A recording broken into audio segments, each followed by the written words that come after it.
السلام عليكم. بسم الله الرحمن الرحيم.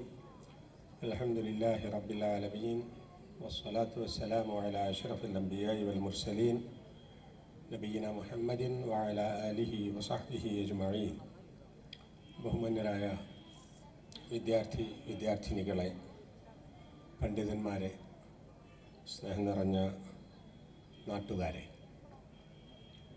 അറിവ് സമർപ്പണത്തിന് എന്ന വളരെ അർത്ഥവത്തായ ഒരു പ്രമേയം കേരളത്തിൽ അങ്ങോളം ഇങ്ങോളം കലാലയങ്ങളിൽ, ഗ്രാമങ്ങളിൽ, നഗരങ്ങളിൽ ചർച്ചയ്ക്ക് വിഷയമാക്കാൻ MSMന് സാധിച്ചു എന്നത് ഈ കാലഘട്ടത്തിലെ ഒരു പുണ്യകർമ്മമായി ഞാൻ കാണുകയാണ്.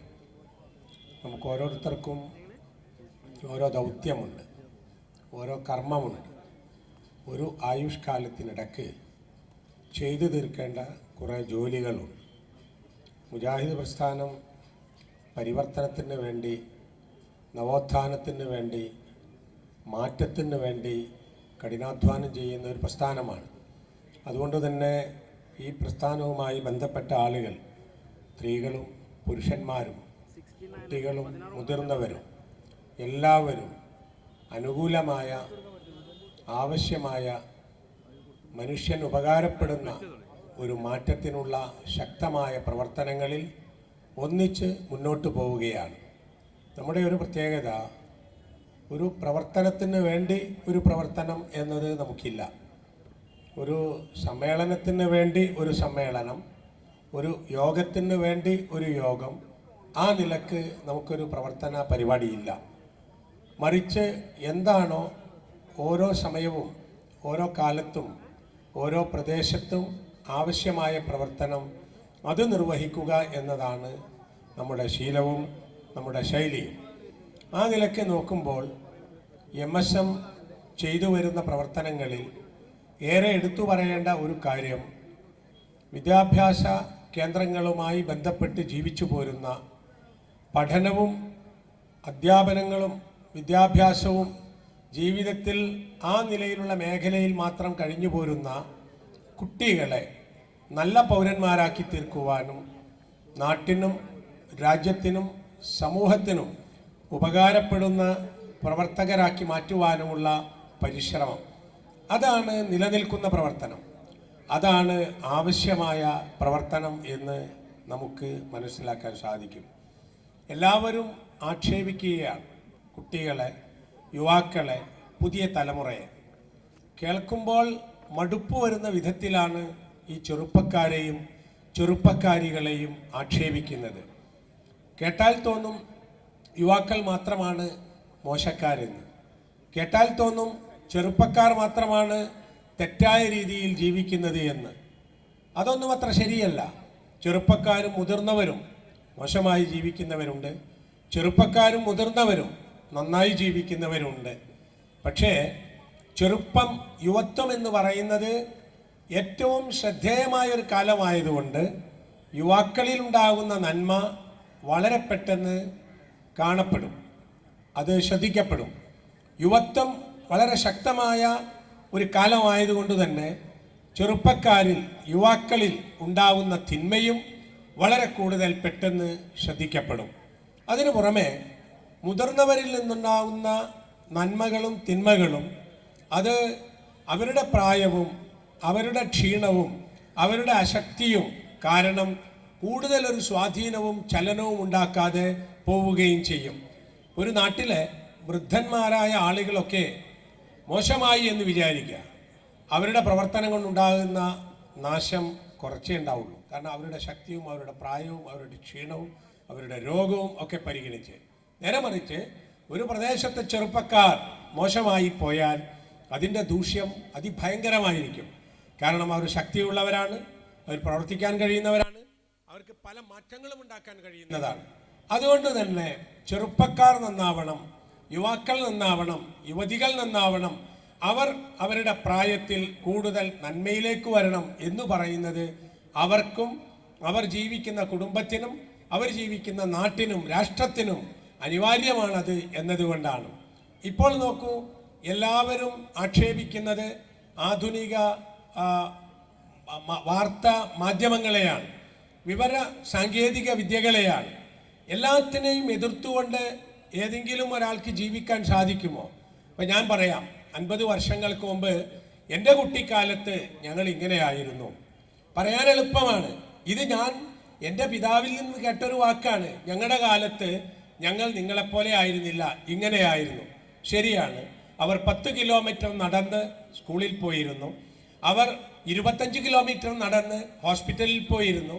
അന്ന് ഒരു നേരം ഭക്ഷണം കഴിക്കാൻ അവർ പ്രയാസപ്പെട്ടിരുന്നു. ഇതൊക്കെ ശരിയാണ്.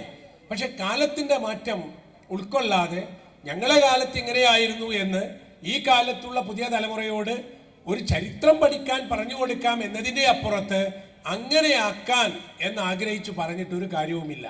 കാരണം ജീവിതം ഒരു കുത്തൊഴുക്കാണ്. ജീവിതം അനുസ്യൂതം തുടരുന്ന ഒരു പ്രക്രിയയാണ്. അതിൽ അനുദിനം മാറ്റങ്ങൾ ഉണ്ടാകും.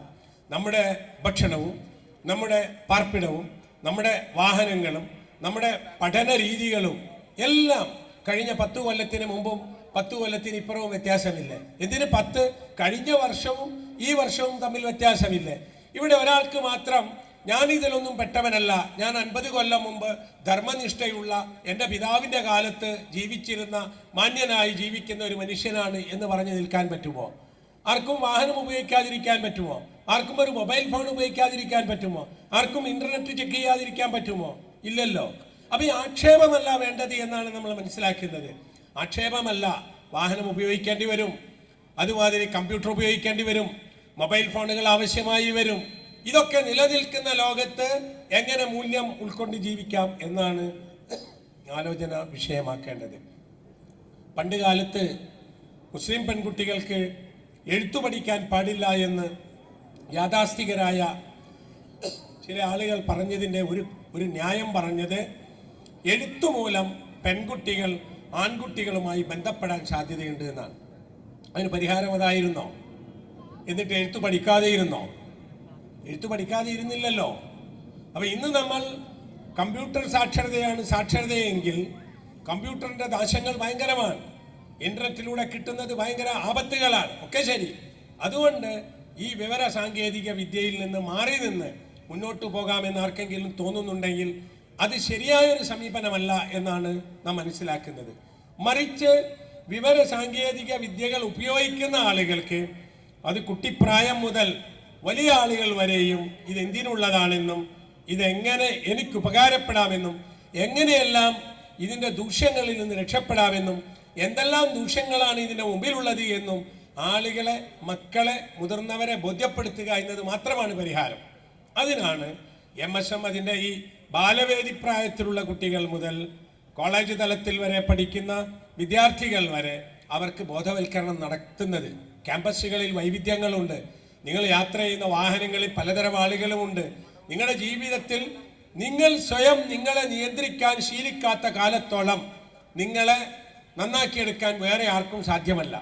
പുതിയ ക്ലാസ്സുകൾ തുടങ്ങുമ്പോൾ വിദ്യാഭ്യാസ വർഷത്തിൻ്റെ തുടക്കത്തിൽ ഞങ്ങൾ അധ്യാപകരൊക്കെ രക്ഷിതാക്കളെ വിളിച്ചുകൊണ്ട് മീറ്റിംഗ് നടത്തുമ്പോൾ സ്കൂളുകളിലും കോളേജുകളിലും പറഞ്ഞു കൊടുക്കുന്ന ഒരു കാര്യം, ഓരോരുത്തരും അവനവനെ സംരക്ഷിക്കാൻ തയ്യാറാകണമെന്നാണ്. വീട്ടിൽ മാതാപിതാക്കളുണ്ട്, സ്കൂളിൽ ക്ലാസ് റൂമിലെത്തിയാൽ അധ്യാപകരുണ്ട്. പക്ഷേ വീട്ടിൽ നിന്ന് സ്കൂളിലെത്തുന്നത് വരെയും ഒരുപാട് സ്ഥലങ്ങളുണ്ട്. ബസ് സ്റ്റോപ്പുണ്ട്, ബസ്സുണ്ട്, മറ്റ് സ്ഥലങ്ങളുണ്ട്, ഹോട്ടലുകളുണ്ട്, റെസ്റ്റോറൻറ്റുകളുണ്ട്, കൂൾ ബാറുകളുണ്ട്, ഇങ്ങനെ പലതുമുണ്ട്. പഠനകാലത്തുമുണ്ട്, മത്സരങ്ങളുണ്ട്, കലാസാഹിത്യ വേദികളുണ്ട്, പലരുമുണ്ട്. നിങ്ങൾ രക്ഷപ്പെടണമോ? നിങ്ങൾ ഓരോരുത്തരും നിങ്ങൾ ആര് എന്ന് തിരിച്ചറിയാം. നിങ്ങൾ എങ്ങോട്ടെത്തണമെന്ന് തീരുമാനിക്കുക. ആ ലക്ഷ്യത്തിൽ എത്തുന്നത് വരെയും മൂല്യം ഉൾക്കൊണ്ടുകൊണ്ട് ജീവിച്ചു പോകാൻ സ്വയം ശീലിക്കുക. ഇതാണ് ആവശ്യം. അങ്ങനെ ശീലിക്കാൻ തയ്യാറുള്ള ഒരാളും, ഒരാൺകുട്ടിയും ഒരു പെൺകുട്ടിയും ഒരിക്കലും വഴിതെറ്റിപ്പോവുകയില്ല. നിങ്ങൾ നോക്കൂ, വഴിതെറ്റിപ്പോയ ആളുകൾ, ജീവിതത്തിൽ അബദ്ധങ്ങളിൽ ചെന്നെത്തിയ ആളുകൾ, അവരെക്കുറിച്ച് ആലോചിക്കാത്തതാണ്.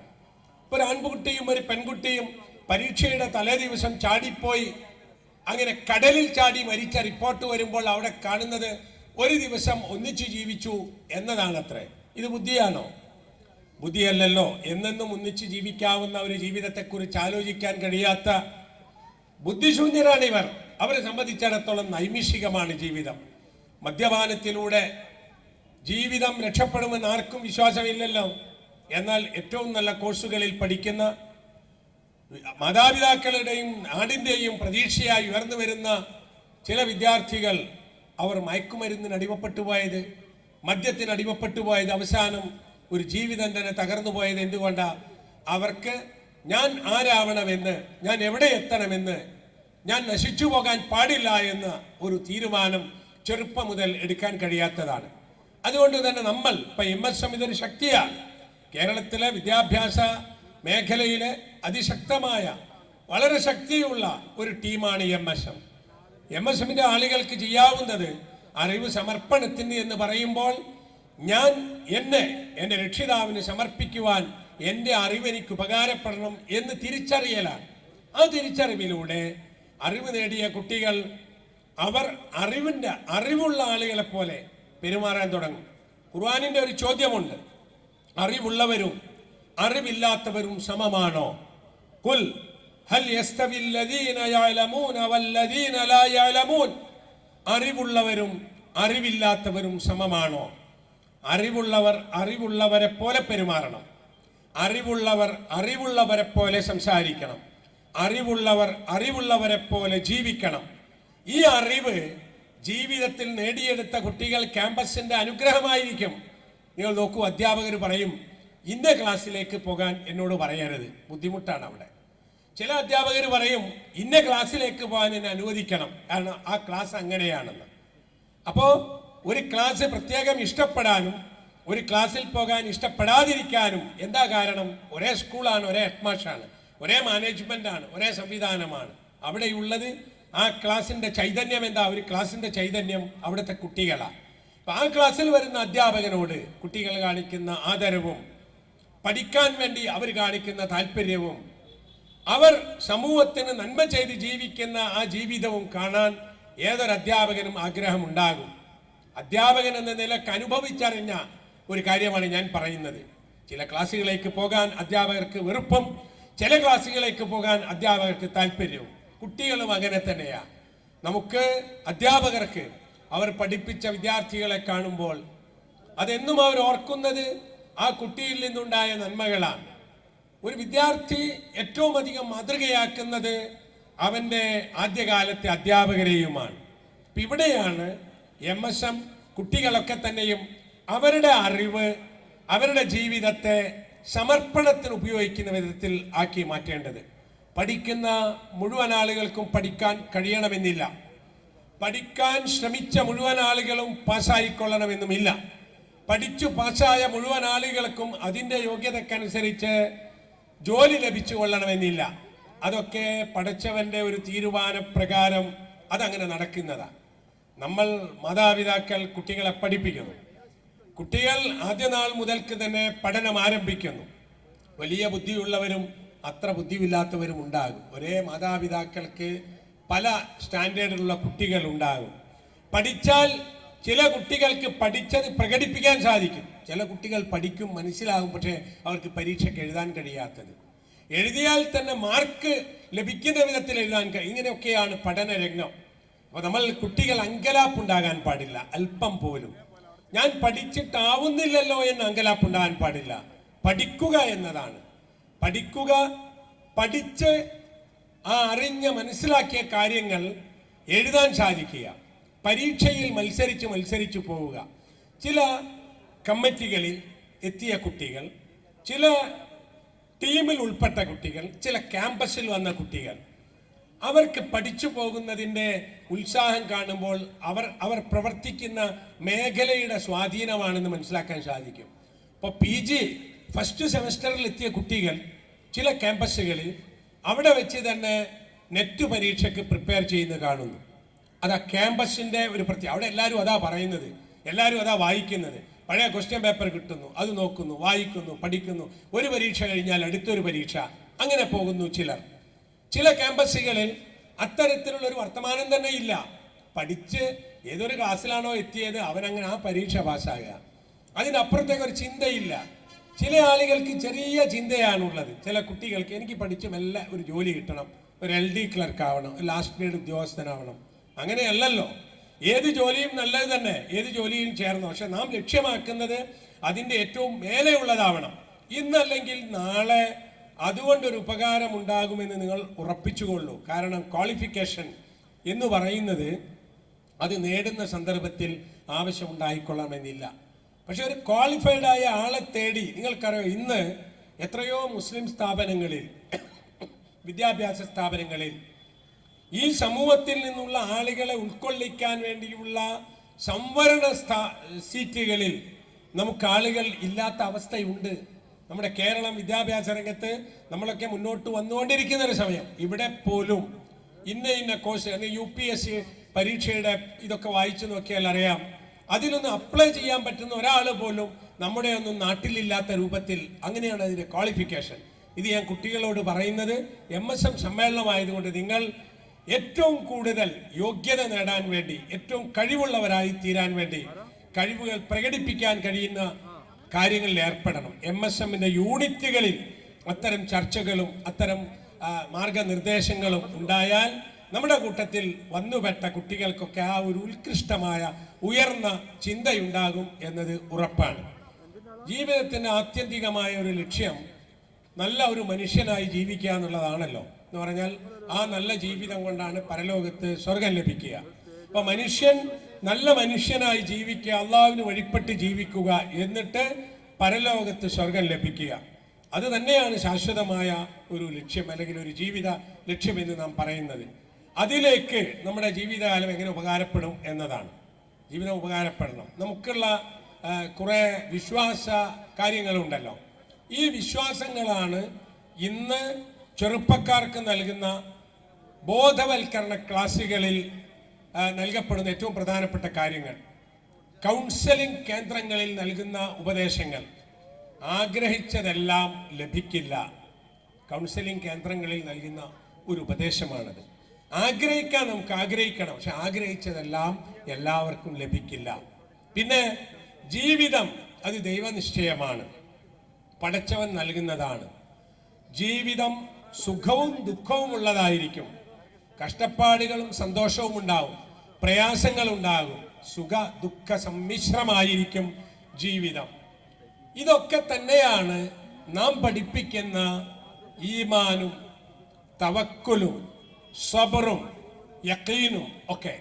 അപ്പൊ നമ്മൾ ദീനിന്റെ സാങ്കേതിക ഭാഷയിൽ കുട്ടികൾക്ക് പറഞ്ഞു കൊടുക്കുന്ന, മുതിർന്നവർക്ക് പറഞ്ഞു കൊടുക്കുന്ന, സ്ത്രീകൾക്ക് പറഞ്ഞു കൊടുക്കുന്ന, പുരുഷന്മാർക്ക് പറഞ്ഞു കൊടുക്കുന്ന നമ്മുടെ ഈമാനിന്റെ ഭാഗങ്ങളാണിതൊക്കെ. ജീവിതം നാം പ്രതീക്ഷിച്ച പോലെ എല്ലാം ലഭിക്കില്ല. ജീവിതത്തിൽ എല്ലാം നമുക്ക് വിചാരിച്ച പോലെയാവില്ല.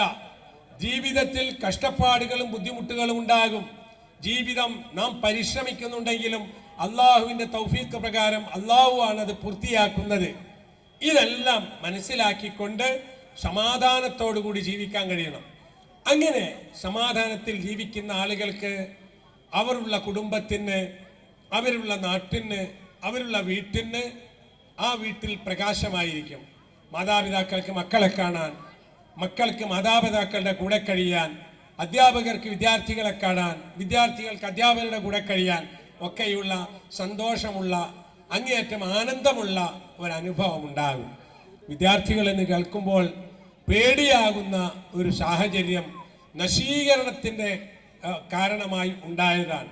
വിദ്യാർത്ഥികൾ വരുന്നു, ഇനി പേടിച്ചുകൊള്ളുക, വിദ്യാർത്ഥികൾ വരുന്നു, ഇനി പേടിച്ചുകൊള്ളുക എന്ന ഒരു ഭയപ്പാട് ആളുകൾക്കിടയിൽ ഉണ്ടാക്കിയെടുത്തത് വേറെ ചില വിദ്യാർത്ഥികളാണ്. അത് മാറ്റിയെടുക്കാൻ നമ്മുടെ സാന്നിധ്യം കൊണ്ട് നമുക്ക് സാധിക്കണം. വിദ്യാർത്ഥികൾ എന്ന് പറഞ്ഞാൽ ഒരു പ്രദേശത്ത് ഒരു കലാലയം ആരംഭിച്ചാൽ 100 ജയിലുകൾ അടച്ചുപൂട്ടാം എന്ന് പറയപ്പെട്ട പോലെ ഇനി അങ്ങോട്ട് ഈ വിദ്യാർത്ഥികൾ ഉണ്ടായാൽ ഒരുപാട് കലാപകാരികൾ ഇല്ലാതെയാകും എന്ന് പറയുന്ന അവസ്ഥയിലേക്ക് എത്തണം. പക്ഷെ സങ്കടം, കലാലയങ്ങളിൽ നിന്നാണ് കലാപങ്ങൾ ഉണ്ടാകുന്നതും, കലാലയങ്ങൾ കേന്ദ്രീകരിച്ചാണ് കലാപങ്ങൾ പ്ലാൻ ചെയ്യുന്നതും. എന്നിട്ട് നാട്ടിൽ കലഹങ്ങൾക്കും കുഴപ്പങ്ങൾക്കും ചുക്കാൻ പിടിക്കുന്ന ആളുകളായി തീരുന്നതും എന്നതാണ്. ഇവിടെ കുട്ടികൾ തിരിച്ചറിയേണ്ട ഒരു കാര്യം, ഇതിൻ്റെയൊക്കെ ഒരു പ്രധാന കാരണം രാഷ്ട്രീയമാണല്ലോ. രാഷ്ട്രീയത്തെ നിഷേധിക്കാൻ സാധ്യമല്ല. നമ്മൾ അരാഷ്ട്രീയവാദികളായി ജീവിക്കേണ്ടതുമില്ല. രാഷ്ട്രീയമാണ് ഭരണം നിയന്ത്രിക്കുന്നത്, ഭരണമാണ് നമ്മുടെ ജീവിതത്തെ ഏറ്റവും സ്വാധീനിക്കുന്നത്. അപ്പൊ രാഷ്ട്രീയത്തിൽ പ്രവർത്തിക്കാനും രാഷ്ട്രീയത്തെ സ്വാധീനിക്കാനും ഒക്കെ നമുക്കും കഴിയണം. നമ്മുടെ പങ്കാളിത്തം ഉണ്ടാകണ മേഖലയിൽ നമ്മൾ മനസ്സിലാക്കേണ്ട ഒരു കാര്യം, നമ്മൾ ഏത് രാഷ്ട്രീയ നേതാവിന് വേണ്ടിയാണോ, നമ്മൾ ഏത് രാഷ്ട്രീയ പാർട്ടിക്ക് വേണ്ടിയാണോ ആ പാർട്ടിയുടെ കൊടിയും പിടിച്ച് സ്കൂളിൽ നിന്ന് പഠനം മുടക്കി പുറത്തു പോകുന്നത്, എന്നിട്ട് ബസ്സുകൾ കല്ലെറിഞ്ഞ് നശിപ്പിക്കുന്നത്, സ്കൂളുകൾ തകർക്കുന്നത്, ദിവസങ്ങളോളം ഒരേ ബെഞ്ചിലിരുന്ന് പഠിക്കുന്ന കുട്ടികൾ അന്യോന്യം ആക്രമിക്കുന്നത്, എന്നിട്ട് ജീവിതം നശിക്കുന്നത്, ഏത് രാഷ്ട്രീയ പ്രവർത്തകന്റെ അല്ലെങ്കിൽ നേതാവിന്റെ പേരിലാണോ ആ രാഷ്ട്രീയ നേതാവിന്റെ മക്കളാരും നിങ്ങൾ ഈ പഠിക്കുന്ന സ്കൂളിലല്ല പഠിക്കുന്നത്. മന്ത്രിമാരാണെങ്കിലും MLA-മാരാണെങ്കിലും MP-മാരാണെങ്കിലും രാഷ്ട്രീയ നേതാക്കന്മാരെല്ലാം സമരമില്ലാത്ത, കുഴപ്പമില്ലാത്ത, കഴിയുന്നതും പുറത്തു നിന്ന് ആർക്കും ബന്ധപ്പെട്ടുകൂടാത്ത, ഇനി അതിൻ്റെയും അപ്പുറം കേരളത്തിന്റെ അപ്പുറത്തുള്ള ഉയർന്ന സ്ഥാപനങ്ങളിൽ കൊണ്ടുപോയിട്ടാണ് നിങ്ങൾ ഈ നേതാക്കന്മാരൊക്കെ കുട്ടികളെ പഠിപ്പിക്കുന്നത്. അത് ഇടതുപക്ഷമായാലും വലതുപക്ഷമായാലും, അത് കോൺഗ്രസ് ആയാലും ലീഗായാലും BJP ആയാലും കമ്മ്യൂണിസ്റ്റ് പാർട്ടി ആയാലും എല്ലാവരും കുട്ടികൾ തിരിച്ചറിയണം. നിങ്ങൾ ഇൻക്ലാബ് പിടിച്ച് പോകുന്നുണ്ടല്ലോ, കൊടി ഉയർത്തിപ്പിടിച്ചിട്ട്. ആ കൊടി നേരത്തെ പിടിച്ച് മുന്നിൽ പോയ നേതാവിന്റെ മക്കളാരും ഇവിടെ ക്ലാസ് മുടക്കുന്നില്ല, അവരാരും കല്ലെറിയാൻ പോകുന്നില്ല, അവരാരും കലാപം ഉണ്ടാക്കുന്നില്ല, അതിന് കഴിയുന്ന സ്ഥാപനത്തിലുമല്ല. അപ്പൊ എന്താ പ്രശ്നം? കുട്ടിക്കൊരങ്ങന്മാരെ കൊണ്ട് ചുടുചോര മാന്തിക്കുന്ന ഒരു രൂപമാണിത്. ആ ഒരു നമ്മൾ പ്രഖ്യാപിക്കണം, നമ്മളെ തയ്യാറില്ല. അങ്ങനെയാണെങ്കിൽ നിങ്ങളെ മകനെവിടെ, നിങ്ങളെ മകളെവിടെ, നിങ്ങളെ അനുജനെവിടെ? എന്താ അവന് പഠിപ്പ് നടക്കുന്ന സ്ഥാപനത്തിൽ വന്നുകൂടെ? അവരാരും ഇതിന് കിട്ടൂല. നമ്മൾ കുറച്ച് പാവങ്ങൾ ആർക്കോ വേണ്ടിയിട്ട് എല്ലാം നശിപ്പിക്കുകയാണ്. അവസാനം സ്വയം മുങ്ങി നശിക്കുന്ന അവസ്ഥ വരുന്നു. അതിലേക്ക് വിദ്യാർത്ഥികൾ എത്താതിരിക്കാൻ, വിദ്യാർത്ഥിനികൾ അത്തരം കുഴപ്പത്തിലേക്ക് നീങ്ങുന്നവർക്ക് മുമ്പിൽ ഒരു വൻമതിൽ സൃഷ്ടിക്കാൻ ഈ ആഹ്വാനം കൊണ്ട്, ഈ ക്യാമ്പയിൻ കൊണ്ട്, അറിവ് സമർപ്പണത്തിന് എന്ന പ്രഖ്യാപനം കൊണ്ട് സാധിക്കണം എന്നാണ് എനിക്ക് അഭിപ്രായപ്പെടാനുള്ളത്. ഞാൻ അവസാനിപ്പിക്കുകയാണ്. കേരളത്തിൽ KNM, കേരള നെതുവത്തുൽ മുജാഹിദ് നവോത്ഥാന സംരംഭം രൂപപ്പെട്ടു വന്ന കാലത്തൊക്കെ, ആദ്യകാലം മുതൽക്ക് കുട്ടികൾക്ക് പ്രത്യേകമായ നിർദ്ദേശങ്ങളും സംവിധാനങ്ങളും ഉണ്ടാക്കിയിട്ടുണ്ട്. ISM സ്റ്റുഡൻസ് വിങ് എന്ന പേരിൽ ആദ്യം, പിന്നെ മുജാഹിദ് സ്റ്റുഡൻസ് മൂവ്മെന്റ് എന്ന പേരിൽ, പിന്നീട് MGM മുസ്ലിം ഗേൾസ് മൂവ്മെന്റ് എന്ന പേരിൽ, അതിന്റെ ബാലവേദി, അതിന്റെ വിവിധ ഘടകങ്ങൾ ഒക്കെ ഉണ്ടാക്കിയിട്ടുള്ളത് ഇത്തരത്തിൽ നാട് നിലനിൽക്കണമെന്ന ഒരാഗ്രഹം കൊണ്ടാണ്. അപ്പൊ നാട് നിലനിൽക്കണമോ വേണ്ടയോ എന്ന ചോദ്യം പല സ്ഥലത്തും നടക്കുന്നുണ്ട്. പക്ഷെ ആ ചോദ്യത്തിൽ ഇത് വരുന്നില്ല. നാട് നിലനിൽക്കണമോ വേണ്ടയോ, ആഗോള താപം, അത് ചർച്ച ചെയ്യപ്പെടുന്നുണ്ട്. 30 ലക്ഷം ആളുകളുടെ ജീവൻ, മുല്ലപ്പെരിയാർ, അതിവിടെ ചർച്ച ചെയ്യുന്നുണ്ട്. ഇങ്ങനത്തെ കാര്യങ്ങളൊക്കെ ചർച്ച ചെയ്യുമ്പോൾ 30 ലക്ഷവും 30 കോടിയുമല്ല, ഈ ലോകത്തുള്ള മുഴുവൻ മനുഷ്യരുടെയും ഭാവിയെക്കുറിച്ച് ആലോചിക്കാൻ ഒരു ചർച്ചയും തീരുമാനവും പ്ലാനിങ്ങും ഇല്ലാതെ പോകുമ്പോൾ ഇത് ചർച്ച ചെയ്യാൻ ഇവിടെ ആളുകളുണ്ട്, അതിനുള്ള പ്രേരണയ്ക്ക് ഞങ്ങളുണ്ട്, അതിന് പണിയെടുക്കാൻ ഞങ്ങൾക്ക് വിഭവശേഷിയുണ്ട് എന്ന് പ്രഖ്യാപിക്കാനാണ് MSM ഇത്തരം പരിപാടികൾ നടത്തുന്നത്. ഇത് ഒരു വലിയ പുണ്യകർമ്മമാണ് എന്ന് ഞാൻ ഒന്നുകൂടി ആവർത്തിക്കുന്നു. അള്ളാഹു സുബ്ഹാനഹു വ തആല നമ്മെ അനുഗ്രഹിക്കുമാറാകട്ടെ എന്ന് പ്രാർത്ഥിച്ചുകൊണ്ട് ഈ പ്രവർത്തനത്തിന് എല്ലാ ആശംസകളും നേർന്നുകൊണ്ട് ഞാൻ വാക്കുകൾ ചുരുക്കുന്നു. അള്ളാഹു നമ്മെ അനുഗ്രഹിക്കുമാറാകട്ടെ. അസ്സലാമു അലൈക്കും.